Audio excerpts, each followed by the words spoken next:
xibaar yu wér te wóor ca tàng-tàng ba abonnez-vous pour ngeen di mën di jot suñuy vidéo.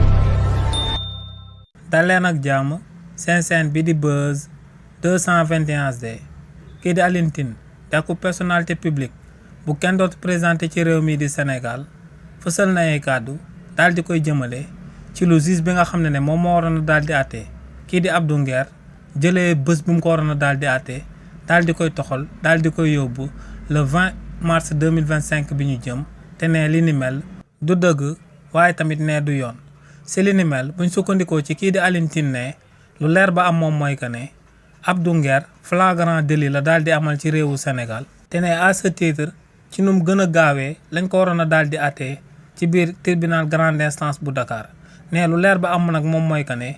waa régime bu bees bi ñoo ngi jàpp ay journaliste di jàpp ay chroniqueur di jàpp ñëpp ñi nga xam ne dañuy daal di àddu jëmale ko ci ëttu politique bi te lu ñuy wax arrangé wu leen nee nag lu leer ba am moom mooy que ne moyen bi ñu daal di utiliser te muy jàppaate bi ne moo waroon a daal di mujj jëmale ko seen solution ngir daal di bañ nit ñi daal di àddu jëmale ko ci loo xam ne du leen daal di neex ndax ne bépp journaliste wala chroniqueur bu ñu daal di jàpp daal di koy tëj ci kaso bi ne en réalité loolee day yokk kodam day yokk crédibilité am te ne loolee en retour buy am akub aspect bu négatif ne ci gouvernement bu bees bi lay daal di jëm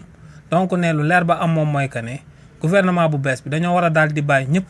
ñuy wax di àddu jëmale ko seen mécontentement di àddu di wax loo xam ne moom la ñuy xalaat ci réewu Sénégal bu fekkee ne xalaat bi baaxul wala dafa daal di dëgg téeme ñu daal di koy gàgganti waaye ne lu leer ba am moom mooy que ne kenn warta wax xalaatam ci ëtt politique bi ci réewu Sénégal loolu war a daal di sabab ñu téye la daal di lay teg loxo donc ne lu war moom mooy ñu daal di bàyyi kii di Abdou Nguer mu dem daal di ñibbi ndax ne kookee en flagrant délit lañ ko waroon a daal di jugé te ne buñ ko jugé woon ci procès boobee ba tey génn na ci kaso bi daal di mottali weeru koor gi ci këram. xibaar yu wér te wóor ca tàng-tàng ba abonnez-vous pour ngeen di mën di jot suñuy vidéo.